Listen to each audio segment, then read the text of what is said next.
Central Vista redevelopment project के अंतर्गत common central secretariat बनाया जा रहा है।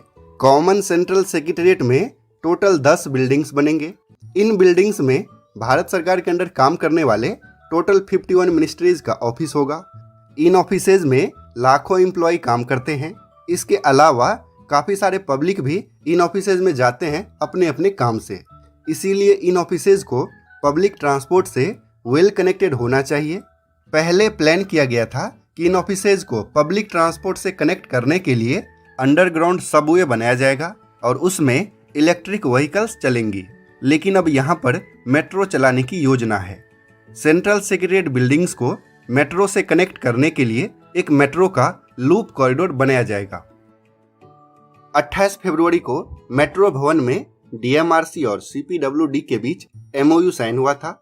डीएमआरसी के द्वारा कहा गया कि इस मेट्रो कॉरिडोर में पीक आवर्स में लगभग 20,000 पैसेंजर ट्रैवल करेंगे। जल्द ही इस कॉरिडोर के लिए सर्वे और डीपीआर का काम स्टार्ट होगा।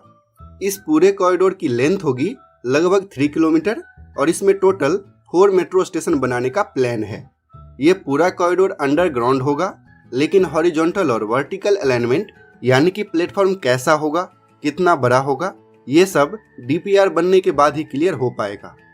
सेंट्रल विस्टा प्रोजेक्ट को सीपीडब्ल्यूडी मैनेज कर रही है, इसीलिए मेट्रो कॉरिडोर में सिविल वर्क सीपीडब्ल्यूडी करेगी, जबकि फिनिशिंग और सर्विसेज वर्क डीएमआरसी के द्वारा किया जाएगा। सेंट्रल विस्टा प्रोजेक्ट में सेंट्रल सेक्रेटेरिएट की बिल्डिंग को कनेक्ट करने के लिए बनने वाला ये मेट्रो लूप कॉरिडोर गुड़गांव के साइबर सिटी में बने रैपिड मेट्रो की तरह ही होगा। रैपिड मेट्रो भी स्टार्टिंग में डीएलएफ की ऑफिस बिल्डिंग्स को कनेक्ट करने के लिए बनाया गया था, तो इस लूप कॉरिडोर के बनने से सेंट्रल विस्टा में मेट्रो की अच्छी कनेक्टिविटी हो जाएगी। तो चलिए अब जानते हैं कि कॉमन सेंट्रल सेक्रेटेरिएट का क्या अपडेट है। कॉमन सेंट्रल सेक्रेटेरिएट का कंस्ट्रक्शन करेगी एल&टी कंस्ट्रक्शन। राजपथ के दोनों तरफ 4 अलग अलग प्लॉट पर टोटल 10 बिल्डिंग्स बनाया जाएगा।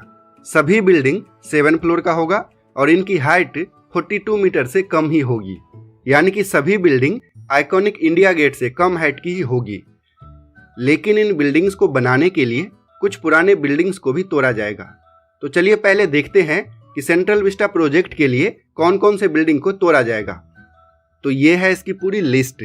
अनेक्से building of national archives, Indira Gandhi national centre for the arts, Jawaharlal Nehru Bhavan, national museum, विज्ञान भवन, वाइस प्रेसिडेंट्स रेसिडेंस, कृषि भवन, निर्माण भवन, शास्त्री भवन, उद्योग भवन, वाणिज्य भवन और रक्षा भवन।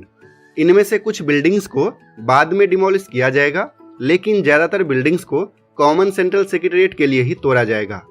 तो लेटेस्ट अपडेट ये है कि इन बिल्डिंग्स को तोड़ने का काम लगभग कंप्लीट होने वाला है और उम्मीद है कि नेक्स्ट मंथ से कॉमन सेंट्रल सेक्रेटेरिएट बिल्डिंग का कंस्ट्रक्शन स्टार्ट हो जाएगा। तो सेंट्रल विस्टा रीडेवलपमेंट प्रोजेक्ट में सबसे पहले न्यू पार्लियामेंट बिल्डिंग का कंस्ट्रक्शन स्टार्ट हुआ टाटा प्रोजेक्ट्स के द्वारा।